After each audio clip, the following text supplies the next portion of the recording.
알렐루야, 알렐루야. 우리 가운데 큰 예언자가 나타나셨네. 하느님이 당신 백성을 찾아오셨네. 알렐루야.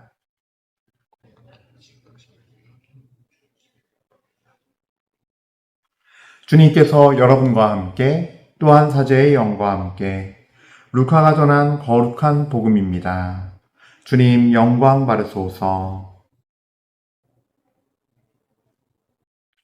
그때 예수님께서는 갈릴레아의 카파르나움 고을로 내려가시어 안식일에 사람들을 가르치셨는데 그들은 그분의 가르침에 몹시 놀랐다. 그분의 말씀에 권위가 있었기 때문이다. 마침 그 회당에 더러운 마귀의 영이 들린 사람이 있었는데 그가 크게 소리를 질렀다. 아, 나자렛 사람 예수님, 당신께서 저희와 무슨 상관이 있습니까? 저희를 멸망시키러 오셨습니까? 저는 당신이 누구신지 압니다. 당신은 하느님의 거룩하신 분이십니다. 예수님께서 그에게 조용히 하여라.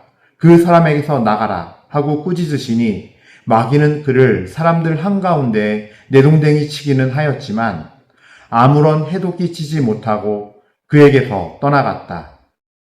그러자 모든 사람이 몹시 놀라 이게 대체 어떤 말씀인가? 저희가 권위와 힘을 가지고 명령하니 더러운 영들도 나가지 않는가 하며 서로 말하였다. 그리하여 그분의 소문이 그 주변 곳곳으로 퍼져 나갔다. 주님의 말씀입니다. 그리스도님 찬미합니다. 찬미예수님, 은요 1830 교우 여러분들, 그래요. 오늘 저희 또 새로운 하루를 주신 주님께 감사 찬미 드립시다. 또 이제 무더운 여름의 시기가 지나가는 듯 한데, 좀 더 시원해졌으면 좋겠어요. 그래서, 우리 삶 안에서도, 정말 이 육신도 결국은 필요한 거잖아요. 먹고 살아야 되고, 육신도 세상을 사는데 필요한 것인데, 좀, 몸에, 이제 쉼이 좀 왔고, 그늘의 어떤 시원함을 느끼면서 가을을 맞이하면서 또 주님을 이 놀라운 어떤 계절의 변화를 일으키는 그 주님의 어떤 크신 그 신비 안에서 그분의 그 놀라우신 능력 안에서 저희 역시도 기쁨이 있었으면 좋겠습니다. 이렇게 이제 새로운 시즌으로 넘어가는 이 가운데 정말 이 시간의 주인이시며 모든 것의 주인이신 우리 주님, 정말 전능하신 창조주신 우리 주님의 이름을 찬미드리고 우리 주님께 감사와 찬미드립니다. 아멘. 오늘 말씀 보면요. 루카복음 말씀 4장 31절부터 37절까지 말씀은 저희가 전해 듣고 있습니다. 카파르나움 회당에서의 더러운 마귀 들린 영을 이제 쫓아내는 예수님의 모습이 나오는데 특별히 정말 우리가 깊이 묵상해 볼 것 중에 하나가 바로 오늘 그분의 말씀에 권위가 있었기 때문이다 라는 이 루카복음 4장 32절 말씀이에요. 권위라는 거. 말씀에 권위가 있었다. 사실 많은 신자분들이 실제로 정말 이 삶에 대해서 목마름이 있어요. 목마름이 있는데 정말 우리 호세아 예언서의 말씀, 호세아 예언서인가 아모스 예언서인가 잘 기억이 안 나는데 그런 말씀이 있죠. 그러니까 우리가 양식이 없어 굶주리는 것이 아니라 말씀이 없어서 굶주리고 있다라는 거예요. 말씀이 없어서 목마르고 굶주린 많은 백성들과 많은 신자분들이 있습니다. 그래서 정말 권위가 있는 말씀을 듣기를 원해요. 그래서 저는 이 권위에 대해서 특히 이 권위를 굳이 풀어서 설명하자면 하나님으로부터 주시는 영적 권위예요. 예수님으로부터 오는 영적인 권위예요. 오늘 그 모습을 그것이 어떤 것인지를 진리 자체이시며 빛 자체이시며 계시 자체이신 바로 우리 주 예수 그리스도를 통해서 오늘 카파르나움 회당에서의 이 말씀들을 통해서 우리는 알 수 있어요. 사실 우리는 어떤 영적인 권위가 있다라고 할 때 가장 먼저 생각하는 것이 어떤 초자연적인 능력들, 그래서 그런 것과 관련된 은사들에 대해서 눈이 가곤 해요. 예를 들면 어떤 마귀를 쫓는 구마의 은사라던가 아니면은 병을 고치는 치유의 은사라던가 아니면은 여러 가지 놀라운 일들을 초자연적인 일들을 경험케 하는 기적의 은사라던가 이런 것들을 통해서 정말 저분이 영적인 능력이 있고 힘이 있다 라고 연관을 짓기가 사실은 쉬워요. 그래서 은사가 얼마나 있느냐에 따라서 그 사람이 하느님의 사람인가 아닌가를 평가하게 되고 판단하는 기준으로 삼게 되기도 해요. 예. 근데 이게 사실은 본질적인 것이 아니거든요. 그래서 그것을 판단할 수 있는 영적인 식별 기준이 되면 안 된다는 거예요. 저 사람이 영적인 권위가 있는가 없는가에 대한 기준을 삼을 때 그거는 한 부분일 수는 있어도 그것이 본질이요 전부일 수가 없어요. 그랬을 때는 굉장히 위험해질 수 있어요. 예를 들면은 어떤 분이 뭐 예언 은사를 받았다고 해서 막 그 사람한테 막 물어보기 시작해요. 이거 어떻게 될까요? 이거는 우리의 이번에 취업 될까요? 시험 합격할까요? 이번에 우리 남편 진급할까요? 이번에 저 잘 될까요? 우리 딸 결혼할까요? 우리 아들 결혼할까요? 등등. 이런 것들로 빠져버려요. 우리가 흔히 말하는 점 보는 것처럼 그러니까 기복신앙이 될 수도 있고 또 병 고치는 것도 마찬가지예요.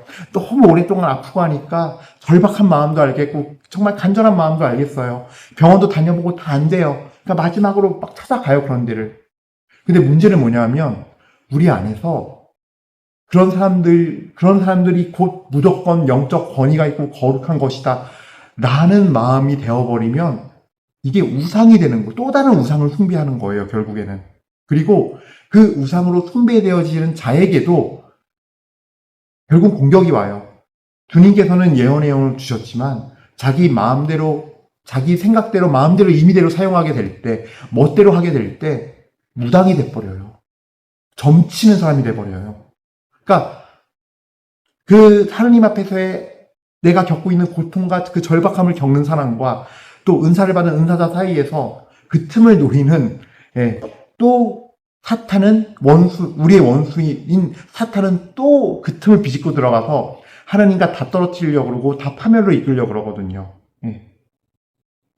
그래서 은사자가 곧 거룩한 것이고 은사자가 곧 능력이고 권위가 있는 거야 라는 은사에만 초점을 맞춰버리면 또 다른 어떤 마귀의 공격과 유혹의 통로가 돼서 문제가 생겨버린다는 거예요. 그러면은 주님의 그 어떤 영을 받아서 그 권위가 나온다는 영적 권위라는 건 도대체 무엇을 얘기하느냐? 제가 아까 처음에 말씀드렸죠. 예수님이 어떤 분이세요? 예수님은 진리예요. 영원한 생명이며 우리의 계시 그 자체예요. 그래서 가톨릭 교회에서는 특별히 또 7성사가 있기 때문에 원성사라고까지 얘기를 해요. 예수 그리스도는 원성사이시다. 성사의 제정자이시며 모든 거룩하심에 하느님과 일치되어서 제정하신 제정자세요. 예수 그리스도는 곧 말씀이며 생명이며 진리이고 계시예요. 그래서 영적 권위 그 자체예요. 예수 그리스도께서. 그러면 예수님의 이 말씀의 권위는 어디서 오는 건가? 바로 하느님 아버지와 같은 마음이신 거룩함에서 오는 거예요. 거룩하심에서. 우리는 영적으로 권위 있는 자가 되는 건 뭐 사제 서품 받고 주교 서품 받고 성직자 이런 것이 아니에요. 그거는 교회 안에서 주님께서 수행하라고 주신 직분이에요. 허락하신. 그리고 영적으로 봤을 때는 베드로 전서 2장에도 나오지만 뭐가 나오냐면요. 사실은 세례를 받아서 왕직, 사제직, 예언직을 수행하는 우리 모두가 다 주님의 거룩한 백성들은 다 공동 사제직의 직분을 받았다라고 베드로전서에서 이미 성경에서 계시하고 있어요.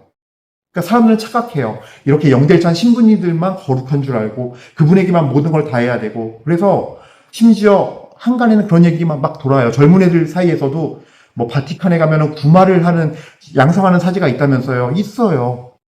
그러면은 거기서 그것만 그 증 받아와야만 수업받고 증 받아와야만 구마 사제 되는 거예요. 그런 식으로 따지면요. 구약시대 때 보세요. 구약시대 때 엘리야 예언자는 그 너빔들, 그러니까 예언자들이에요. 너비가 예언자고 그 너빔들이 모여서 막 황홀경에 빠지고 하는 예언자 학교 같은 데가 있었어요. 수련하는 곳이. 거기 출신 아니에요. 엘리야 예언자는. 하지만 그 성경에서 3대 예언자 중에 한 명이잖아요. 모세, 엘리야, 다니엘 예언자. 3대 예언자 중에 한 명이에요. 그 모세는 뭐, 이스라엘 백성의 영도자가 되고 왕이 정말 영도자였잖아요. 그러니까 그들 이끈 왕이란 표현은 쓰지 않지만 사실상 정말로 어떤 영적으로 통치하면서 이스라엘 백성들을 가나안 땅 앞까지 이끈 영적 지도자였잖아요. 근데 그 지도자 수업을 어디서 받았어요? 그 진정한 왕의 수업을 파라오 그 세상의 왕의 수업이 아니었어요. 쫓겨나서 그 호렙산 그쪽 광야에서, 미디안 땅 광야에서 양들을 40년간 치면서 거기서 조용히 하나님께서 정말 꽁꽁 숨겨둔 수업, 40년을 숨겨뒀어요. 거기서 영적인 수업을 다 받고 낮아지고 겸손해지자 온 거예요. 뭐예요? 하나님께서는요 거룩한 사람을 쓰시는데 그 거룩함은 겸손한 영혼에게 임할 수밖에 없어요. 나를 버리고 깨끗해진 영혼. 엘리야도 마찬가지예요. 이쪽 예언자 학교 같은 데서 수업 받은 게 아니에요, 당시에. 그러면 베드로는 뭐예요? 어부였잖아요, 사도 베드로는. 근데 바리사이나 이런 교육을 받지 않았어요. 율법학자 교육을 받지 않았어요. 근데 하나님 뽑아 세웠잖아요. 그러니까 바티칸에서 꼭 무슨 반드시 사죄해야 되고 바티칸 들어가서 뭐 거기서 해야만 구마한다? 그건 하느님의 능력을 인간의 제도로 묶어버리는 아주 완고하고 그러니까 완고하고 세속적인 생각이에요. 어차피 교만할 수 있어요. 그러니까 왜 우리 교회야 익명의 그리스도로는 왜 얘기해요, 신학에서? 왜냐면 우리 가톨릭만 믿어야 한다는 이 편협하고 옹졸한 생각에서 벗어나는, 심판은 주님의 것인데 가톨릭 교회 신자들이 교만하게 우리 가톨릭만 믿어 구원받을 수 있어 라고 하는 그 교만하고 완고한 고집이 잘못되었음을 교회가 알기에 익명의 그리스도인이라는 말을 받아들인 거예요. 심판은 주님의 것이고 하나님의 그 구원의 경륜과 그 지혜를 인간의 한계로는 따라갈 수 없어. 가톨릭 교회가 아무리 그 계시 받은 진리들을 전통으로 만들어서 그거를 잘 보존하고 있고 노력하지만 그럼에도 불구하고 하나님의 지혜는 뛰어넘을 수 없어. 그 구원의 경륜에서 나오는 그분의 그 크시고 놀랍고 깊은 계획은 인간이 어찌할리요. 심판도 마찬가지다. 라고 한 것처럼 똑같은 거예요. 그러니까 부마하는 거를 뭐 바티칸 학교에서만 한다? 그렇게만 받아들이면 안 돼요. 그거 큰 오산이에요. 다만 그런 건 있죠. 너무나 잘못된 길로 빠지는 은사자들이 많다 보니까 처음에는 정말로 깨끗한 마음으로 정말 주님께서 주신 그 순수한 첫 마음을 잃지 않고 시작하다가 그 마음을 잃어버리고 어느 순간부터 뭔가 세속화되고 돈과 결탁되고 문제가 생겨요. 교만해지고. 그런 사람들이 역사가 너무나 많았기 때문에 정말로 예수님께 가는 그 좁은 길로서 걷는 사람은 정말 소수이기 때문에 교회 역사 안에서도 교회가 대신 굉장히 그거를 경계하는 거죠. 조심하라고 얘기하는 거고. 그리고 실제로 은사에만 집중하면은 결국은 엇나가게 돼 있어요. 예언자가 점치는 사람이 돼버리고, 부마자가 돈벌이를 쓰고, 은사 받는 사람이 돈벌이를 그거하고, 마음속 안에 다 그런 시커먼 마음 숨기고서, 하느님 팔아먹으면서 불법으로 일하는 사람이 돼버려요. 예수님 마태복음에서 그러잖아요. 주님, 제가 주님의 이름으로 마귀도 쫓고 병도 고치고 말씀도 전했지 않습니까? 예수님께서 나는 너희가 누군지 도무지 모르겠다. 이 불법을 일삼는 자들아 내게서 물러가라. 불법을 일삼는 자가 돼요. 은사에만 초점 두고 은사만 보면 그렇게 돼요. 그거는 영적 권위 안에서 하나님이 주어지는 거긴 하지만 그것이 본질도 아니고 전부가 될 수 없어요. 절대로. 결국은 주님의 이 말씀과 모든 것의 권위는 하느님의 마음, 즉 그 거룩함을 지니고 사는 자들의 몫이에요. 그 거룩함에서 나오기 때문이에요. 그 마음을 받아서 그래서 회개와 정화와 성화의 여정을 걷는 이들이 사실은 권위가 있는 이들이에요. 영적인 권위가 있는 이들. 어떤 사람들이 있을까요? 여러분들이 알아듣기 쉽게 프란치스코 성인, 요한 보스코 성인 많잖아요. 십자가 우리 오상의 비호 성인 그런 분들 오직 하나였어요. 예수님 사랑하는 마음. 예수님과 같은 마음, 예수님이면 되는 마음. 저도 예수님처럼 되고 싶어요. 그래서 예수님을 원하는 마음. 그래서 프란치스코 성인은 겉옷만 입고 다녔잖아요. 맨발로 다니시고. 길거리에서 복음 전하고. 그렇게 해서 회개의 삶을 통해서 정화가 되고 성화가 되니까 어떤 일이 벌어지느냐. 이렇게 가다가 병자가 있어요. 마음이 와요. 예수님과 한 마음이니까 예수님이 보시기엔 네 맴이 내 맴이야. 불쌍해요. 손 얹어요. 병이 나아요. 설교를 해야 되는데 제비들이 지저겨요. 앉아가지고. 제비 형제들 좀 조용히 좀 하시오. 근데 설교할 때까지만 조용히 하시오. 한마디도 안 해요. 제비들이. 이번에 아시시, 로마 젊은이한테 아시시 갔다 왔는데, 아시시 그 프란치스코 성당 벽화에 그 프란치스코 성인의 일대기가 나오는데, 그 그림이 있어요. 성화가 실제로. 제비들을 조용히 시키는 게. 그러니까 동물들과 대화가 돼요. 또, 우리 돈보스코 성인, 요한 보스코 성인 같은 경우는 어때요? 아이들에게 빵을 나눠주는데, 자루에 보고 있어요. 사람, 여기서 이 자루 든 사람이. 빵이 없어요. 근데 빵이 끝없이 나와요. 5,000명 먹이신 기적이 일어나는 거예요. 너희가 내가 한 일도 할 뿐만 아니라 그보다 더 큰 일도 할 것이다. 요한복음 말씀이 이루어지는 거예요. 왜? 거룩하니까요. 주님의 거룩한 빛의 통로니까요. 그래서 이 권위는요, 영적 권위는요, 말씀에도 권위가 들어가려면 결국 우리는 깨끗한 주님의 거룩한 통로가 돼야 돼요. 이 거룩함을 입는 것이 회개와 정화와 성화의 여정이에요. 여정을 걷는 삶이에요. 그래서 말씀으로 충만해야 돼요. 여기서 말씀으로 충만한다는 말은 무슨 말이냐면 성경을 많이 읽어서 말씀을 많이 아는 것은 기본이요. 그 말씀을 깨달은 말을 매일매일 살아내는 사람. 그래서 매일매일 삶이 아침부터 밤까지 예수님과 연결되어 있는 사람. 그 마음까지 연결되어 있는 사람. 그 여정이 사실은 성화된 사람의 모습이거든요. 그 여정의 끝이.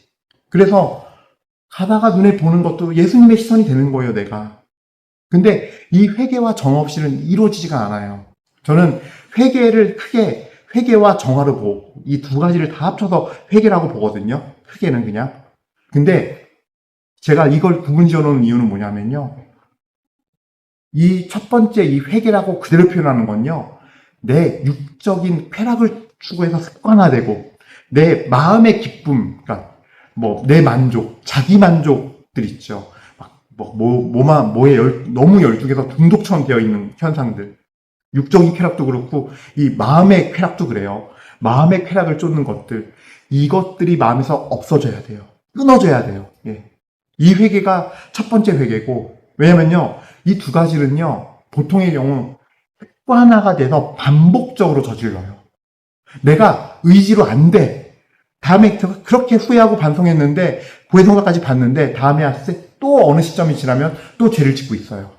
다시 한 3개월, 6개월 되면은 원상복귀예요. 똑같아요. 아니면 더 나빠진 경우도 있고, 더 빈도가 심해지고, 정도가 깊어지고, 더 내 마음이 피폐해진 경우도 있게 되고.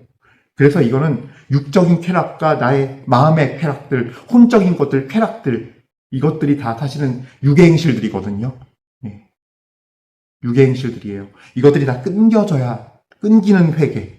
그러니까 그래서 반복적인 습관적인 내가 정말 노예살이 했던 그 죄들이 끊기는 회개가 있고, 정화는 뭐냐면요. 이 회개에서 우리가 세례성사 받았어도 그 주님께서 우리의 원죄를 용서해 주신, 즉 당신의 피값으로 우리를 사서 속량해 주신 용서를 받은 거예요.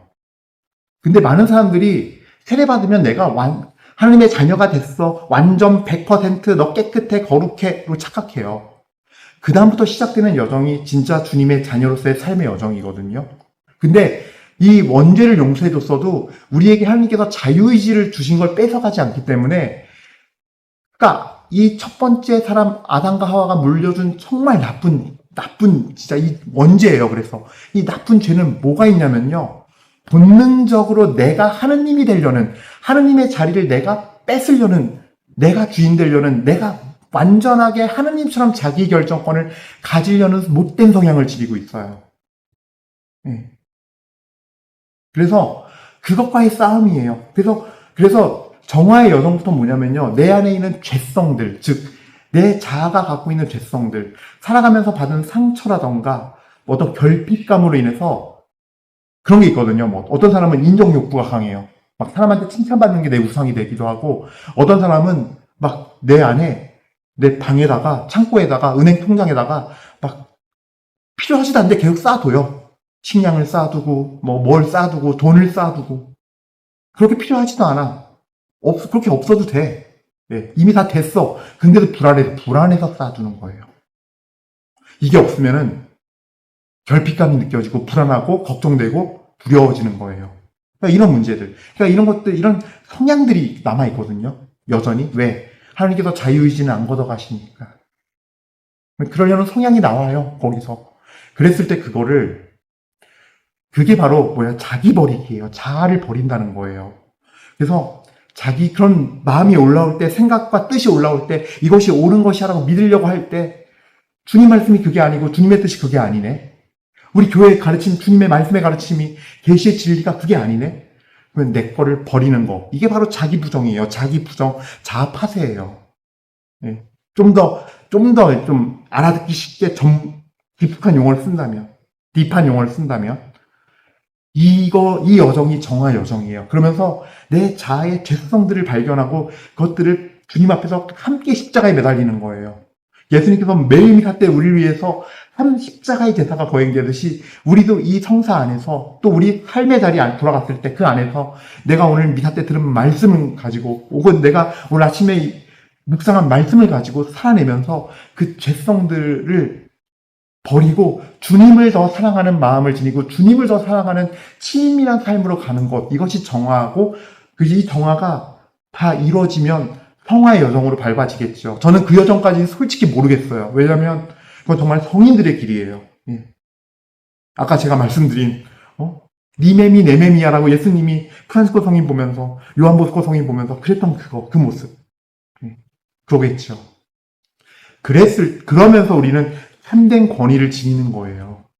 그래서 이게 신부님이다, 수녀님이다, 주교님이다가 아니라, 그러니까 더 거룩하겠네가 아니라, 예, 정말 마음 안에서 벌어지는 일이고, 우리 영혼 안에서 벌어지는 일인 거예요. 그러면 그런 삶을 살아가는 사람에게 권위가 주어져요. 그러면 어떤 일이 벌어지느냐? 말을 딱 전할 때, 나는 주님의 거룩한 통로예요.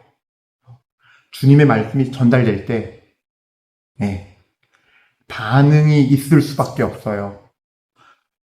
제가 강론을 하는데 모든 신자들이 그냥 뚱하니 그냥 이게 뭔가 알았는지 몰랐는지 눈빛을 봐도 얼굴 표정을 봐도 전 신자가 다 그러고 있어. 그러면 저에게 권위가 있을까요? 없을까요? 없는 거예요. 반응이 일어나요. 왜냐면요, 거룩한 주님의 통로는요, 그 말씀이 갈 때 어떤 사람에게는 똑같은 말씀을 해, 똑같은 강론을 했고, 똑같은 말씀을 전해줬는데, 어떤 사람에게는 그게 그냥 너무나 목이 말랐기 때문에 물을 막 그냥 벌컥벌컥 영혼이 마시면서 너무나 갈증이 풀리고 너무나 마음이 풀리면서 위로받는 영혼이 있는가 하면, 어떤 영혼은요, 마음에서 찔려가지고 거북하고 불편하고 듣기 싫어요. 저 신부님이 내 기분 상황에는 아니에요. 아니, 내가 강론 때, 말씀 전할 때, 내가 몇 번이나 이 사람을 봤다고요. 그냥 미사 때 앉아있는 거 보는 게 전부인데. 그렇잖아요. 뭐예요? 하나님의 말씀이 칼이 되어서 히브리서 4장의 말씀처럼 뚫고, 살과 뼈를 뚫고 골수까지 찌른 거예요. 그랬을 때 거북하고 듣기 싫고, 저 신부님 강론을 저렇게 막 반항심이 올라오고, 그리고 정말로 예수님처럼 완전히 정말 계시 자체고 빛 자체이신 분은 어떻게 돼요? 말씀을 전하면 이게 전쟁 영화 보면 이런 거랑 똑같은 원리예요.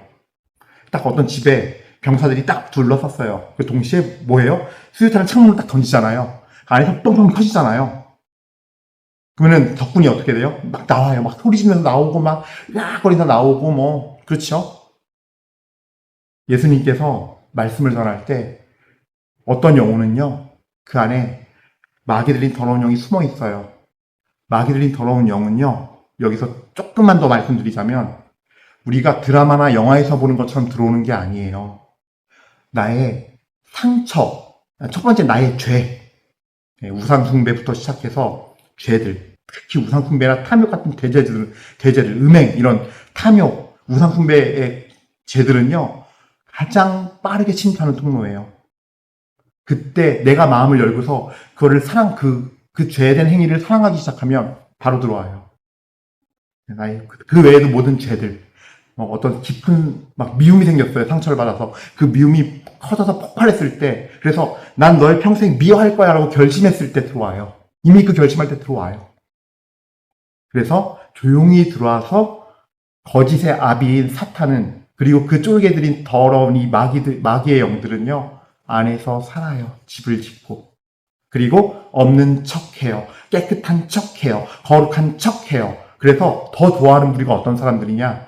미사 열심히 나가고 교회에서 직분받아서 봉사 열심히 하는 사람들 더 좋아해요. 왜? 들어와서 안 그래도 조용히 있는데 본인은 인지를 못해요. 오히려 인지 못하는 좋은 기회가 돼요. 예. 그래서 이 죄와 상처 두 통로로 들어온다는 걸 꼭 기억하십시오. 그러니까 그렇게 들어와서 집 짓고 조용히 살고 있었는데 못 듣겠는 거죠. 그러니까 안에 수류탄이 들어온 거예요. 지금 오늘 복음에 등장하는 이 마귀의 영 들린 사람은요. 그러니까 으악 한 게 뭐냐면 4장 34절 말씀이에요. 야, 나자렛 예수님, 당신께서 저희가 무슨 상관이 있어요? 저희 멸망시켜놨어요. 저 당신 누군지 알아요. 하나님이 보낸 거룩한 사람이잖아요. 오늘 복음 말씀이니까 그냥 나긋나긋하게 읽었지 실제로는 막 발악을 하면서 난리를 쳤겠죠. 왜? 그 말씀이, 그 거룩한 주님의 빛이 뚫고 들어와서 그 어둠을 다 들춰내서 완전히 그냥 지금 성령의 불로 폭발시켜버렸거든요. 다 태워버렸거든요. 여러분들, 내가 집 잃고 다 잃어서 아무것도 없었고 더 이상 잃을 게 없어 봐요. 그거 어떻게 해요? 울부짖든가 싸우든가 할 거 아니에요. 잃을 게 더 없는데 본심이 그대로 나와버려요. 똑같은 거예요. 이 더러운 영도. 이 마귀 들린 영도 똑같은 거예요. 마귀의 영도. 내가 이 영혼 들어가 살고 있었는데 진짜 영적 권위 있는 자가 권위 자체이신 그분이 말씀하시니까 아주 극단적인 모습이지만 이런 반응이 나오는 거거든요. 그 무슨 얘기예요? 그러니까 모든 말씀이 반응을 일으킨다는 거예요. 영적인 권위가 실제 있는 이들은 어떤 이들에겐 정말 큰 위로가 되고 치유가 되고 정말 한 대 맞는 깨달음이 되고 자아가 깨지는 계기가 되고 어떤 이는 이렇게 안에 있는 더러운 것들이 다 드러나는 계기가 되고 그래서 그런 걸 깨달았어요.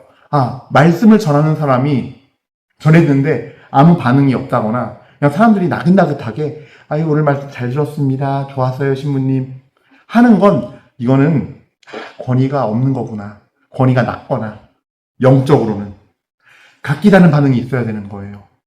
그래서 어떤 얘기는 회개가, 어떤 얘기는 막 울분이 이제 자기 모습 보면 안 받아들여지고 그 현실이 어떻게 말씀을 저렇게 하실 수가 있어 하면서 막 하게 되고 주님 말씀이 들어가서 검으로 찌르면요. 칼이 찌르면요. 어떤 일이 벌어지느냐. 이사야서 말씀처럼 그 말씀이 함에 땅에 뿌려지면은 그 말씀이 임무를 마치기 전까지는 돌아오지 않아요. 칼이 돼서 꽂힌 그 말씀은요. 그 사람 영혼 안에 들어가서 씨가 뿌려지고 그 말씀이요. 그 영혼 안에서 임무를 마칠 때까지 절대 하나님께 돌아가는 일이 없어요. 그 말씀이 그 사람을 언젠간 또 살리리라 전 믿어요. 변화되게 하리라 믿어요. 회개하고 거룩함으로 가게 하리라 믿어요. 그래서 여러분들 권위라는 건 그런 거예요. 바로 예수 그리스도를 너무나 사랑해서 그분의 그 거룩하심 마음과 합쳐지고 나를 온전히 버리는 그 마음이에요. 그래서 여러분들 결국은 결론은 똑같아요.